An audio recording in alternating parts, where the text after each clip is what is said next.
அனைவருக்கும் வணக்கம். என் வீடியோ உங்களுக்கு பிடிச்சிருந்தா லைக் பண்ணுங்கள், ஷேர் பண்ணுங்கள், மறக்காம சேனலை சப்ஸ்கிரைப் பண்ணுங்கள், என்ன மோட்டிவேஷன் பண்ணுங்கள். இப்போ நம்ம என்ன பார்க்க போகிறோம்னு பார்த்தீங்கன்னா, மூவி ரிவ்யூ தான் பார்க்க போகிறோம். நம்ம கேப்டன் அவர்களுடைய கேப்டன் பிரபாகரன் திரைப்படம் இன்றைக்கி ரிலீஸ் ஆகிருக்கு. அதோடைய மூவி ரிவ்யூ தான் பார்க்க போகிறோம். யாரெல்லாம் தேட்டரில் இன்றைக்கி தான் இப்போ தான் நான் இந்த படத்தை தேட்டர்லேயே பார்த்தேன், இது வரைக்கும் நான் டிவியில் பார்க்கல, எங்கேயுமே பார்க்கலன்றவங்க கமெண்ட் பண்ணுங்கள். படம் வந்து விஜயகாந்த் சாருடைய மூவி. ஆர்கே செல்வமணி சார் தான் கதை, திரைக்கதை, வசனம் எழுதி கதை, திரைக்கதை, இயக்கம் பண்ணியிருப்பார். இளையராஜா சார் வந்து இசையமைப்பாளராக இருந்திருப்பார். இந்த படம் வந்து 1991 வெளியாச்சுங்க. இந்த படத்துடைய டூரேஷன் வந்து 2 மணி நேரம் 38 நிமிடங்கள் ஓடக்கூடிய ஒரு திரைப்படம். இந்த படம் வந்து வீரப்பன் அவர்களுடைய அடிப்படையாக கொண்டு எடுத்த ஒரு திரைப்படமாக இந்த படம் அமைஞ்சிருக்கும். வீரபத்ரன் அவருடைய கேரக்டரை மையமாக வச்சு தான் இந்த படம் போகும். அதாவது வீரப்பன் அவர்களுடைய மையமாக வைத்து தான் இந்த கதை நகரும்.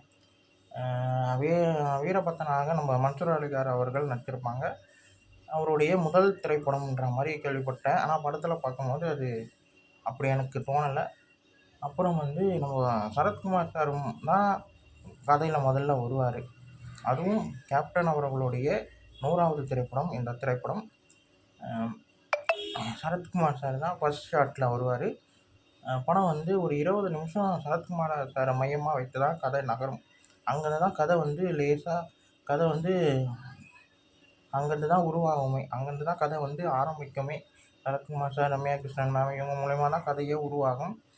ஆர்கே செல்வமணி சாருடைய ஸ்க்ரீன் பிளே வந்து ரொம்ப ரொம்ப பிடிச்சிருந்தது, ரொம்ப நல்லா இருந்தது.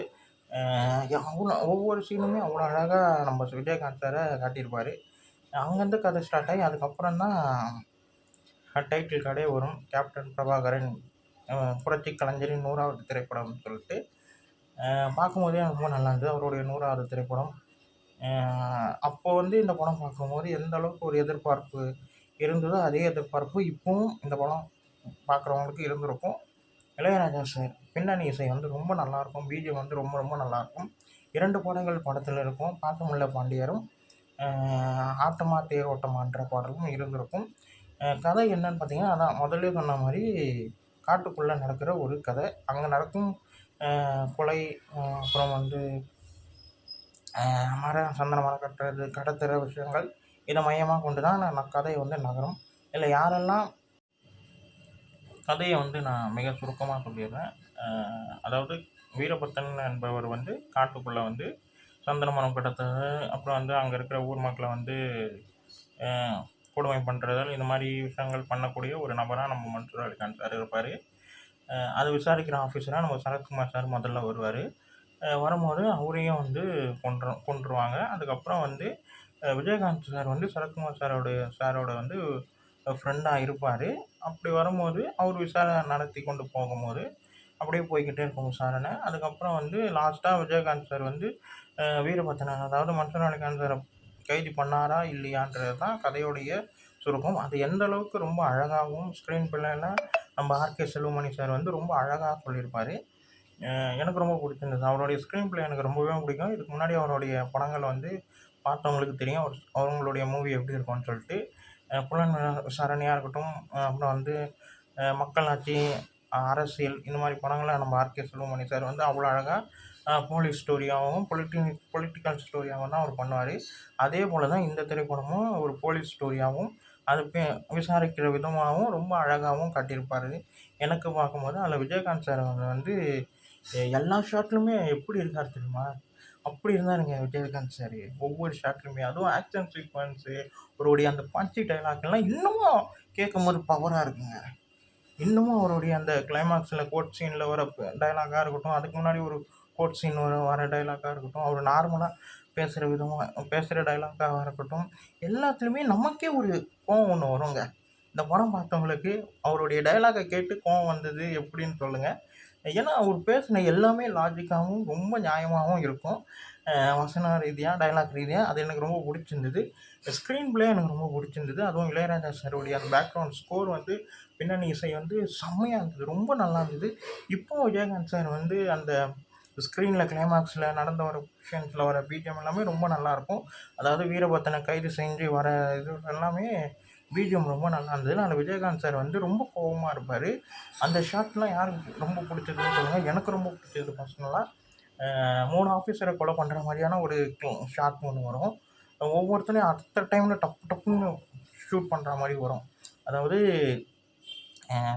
குகைக்குள்ளே ஃபைட் சீன் நடக்கும். மன்சூர் அலிகான் சாருக்கும் நம்ம விஜயகாந்த் சாருக்கும் ரெண்டு பேருமே இங்கே பக்கம் வந்து இவர் காட்டுக்கே கிங்கு நம்ம மன்சூர் அலிகான் சார். இந்த பக்கம் விஜயகாந்த் வந்து போலீஸ்லேயே சரியான ஒரு போலீஸ். இவங்க 2 பேருமே காட்டுக்குள்ளே குகைக்குள்ளே ஃபைட் சீன் மாதிரி வச்சுருப்பாரு நம்ம ஆர்கே செல்வமணி சார்.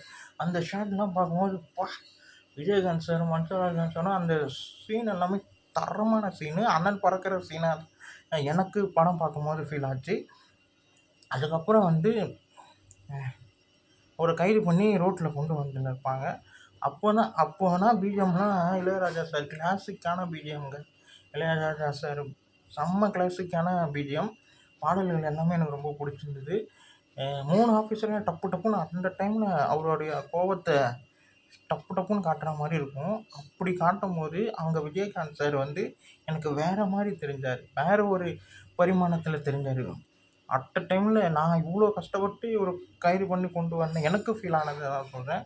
இவ்வளோ கஷ்டப்பட்டு நான் இவரை அவங்க அம்மா கொல்லப்பட்டிருப்பாங்க, நண்பன் கொல்லப்பட்டிருப்பாங்க, விஜயகாந்த் சார் இவரால் மன்சூர் அலிகானா கொல்லப்பட்டிருப்பாங்க.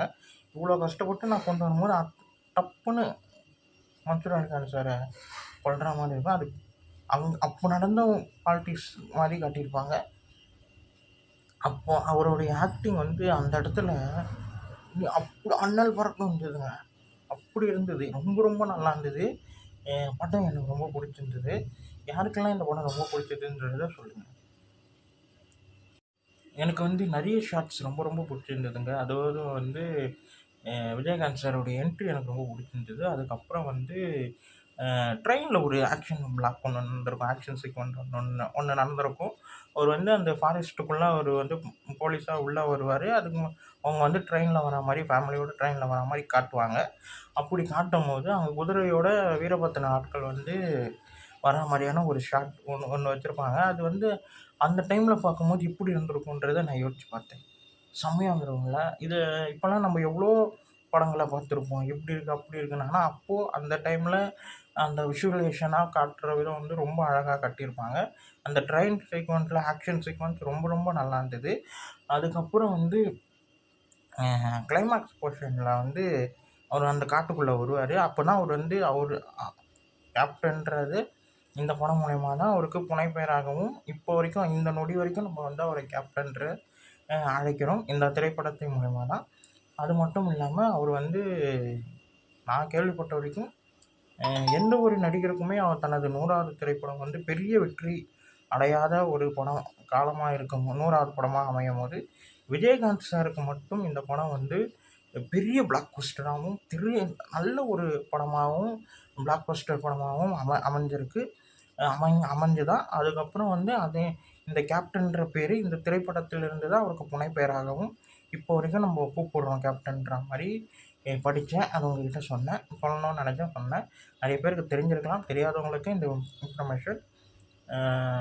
எனக்கு வந்து நிறைய ஷார்ட்ஸ் ரொம்ப பிடிச்சிருக்குன்னு சொன்னேன் இல்லைங்களா. அவங்க ஃபேமிலியோடு இந்த ஷார்ட்ஸ் ரொம்ப பிடிச்சிருந்தது.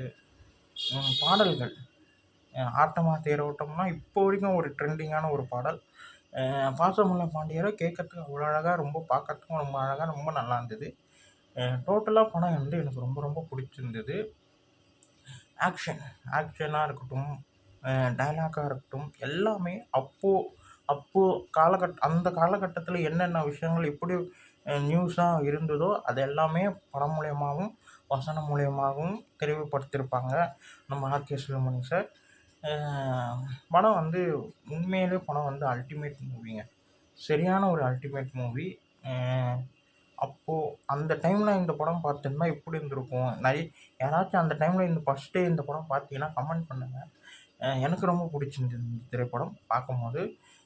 ஃபஸ்ட் ஷாட்லேருந்து லாஸ்ட் ஷாட் வரைக்கும் படம் வந்து எந்த இடத்துலையுமே என்னடா படம்ன்ற மாதிரி தோணவே தோணாதுங்க. அந்தளவுக்கு அப்படி போகும். அதுவும் கிளைமாக்ஸ் சீக்வன்ஸ் எல்லாமே எமோஷ்னலாகவும் வீரபத்ரனுடைய நியாயமாகவும் இருக்கா மாதிரி வசனம் மூலியமா சொல்லியிருப்பாங்க, டைலாக் மூலியமா சொல்லியிருப்பாங்க. ரொம்ப நல்லா இருந்தது, எனக்கு ரொம்ப பிடிச்சிருந்தது. இந்த படத்தை பார்த்துட்டு ரிவ்யூ போடுங்கன்ற மாதிரி ஒரு நண்பர் ஒருத்தர் கமெண்ட் பண்ணியிருந்தார். அவருக்காக இந்த வீடியோ. பார்த்தீங்கன்னா கமெண்ட் பண்ணுங்கள் ப்ரோ. அவருடைய அந்த ஃபேமிலிக்குள்ளே இருக்கிற அந்த விஷயங்கள் காட்டுற விதம் ரொம்ப அழகாக கட்டியிருப்பார் RK Selvamani sir. Rupini ma'am தான் ஹீரோயினியாக பண்ணியிருப்பாங்க அவங்களோட. அப்புறம் அவங்க பையனோட இருக்கிற அந்த போர்ஷன் சீன், அதாவது ஃபேமிலியில் இருக்கிற விஜயகாந்த் சாரை காட்டுற விதம் ரொம்ப நல்லா இருந்தது. அதுக்கப்புறம் போலீஸாக அவர் வரும்போது அது இன்னும் அதிரடியாக பயங்கரமாக இருந்தது. இதே மாதிரி உங்களுக்கு வேறு ஏதாச்சும் ஓல்டு மூவி ரிவ்யூ வேணும்னா, பழைய படத்தோடைய ரிவ்யூ, விஜயகாந்த் சாருடைய படங்கள் வேணும்னா கமெண்ட் பாக்ஸில் தெரிவிங்க. அது மட்டும் விஜயகாந்த் சார் மட்டும் இல்லாமல் மற்ற திரைப்படங்கள் ஓல்டு மூவி ரிவ்யூ வேணும்னாலும் கமெண்ட் பாக்ஸில் சொல்லுங்கள், நான் பண்ண தயாராக இருக்கேன். படத்தை பாருங்கள், ரொம்ப நல்லாயிருக்கும். விஜயகாந்த் சார் வந்து மீண்டும் ஒரு தேட்டரில் ஒரு படம் பார்க்கணும் என்ன ஒரு எதிர்பார்ப்பு இருக்குமோ அதே மாதிரி தான் இந்த படத்தோடைய எதிர்பார்ப்பு இருந்தது. அவருடைய போர்ஷன்ஸ் எல்லாமே அவ்வளோ அழகாக கட்டியிருப்பாங்க. விஜயகாந்த் சாருடைய போர்ஷன்ஸ் எல்லாமே ரொம்ப அழகாக கட்டியிருப்பாங்க. நான் ஏதாச்சும் தப்பாகவோ இல்லை வேறு எதனாவோ ராங்காகவும் பதிவு பண்ணியிருந்தால் ரொம்ப சாரி, நினச்சிக்கோங்க. இந்த வீடியோ உங்களுக்கு பிடிச்சிருந்தா லைக் பண்ணுங்கள், ஷேர் பண்ணுங்கள், மறக்காமல் சேனலை சப்ஸ்கிரைப் பண்ணுங்கள், என்னை மோட்டிவேஷன் பண்ணுங்கள்.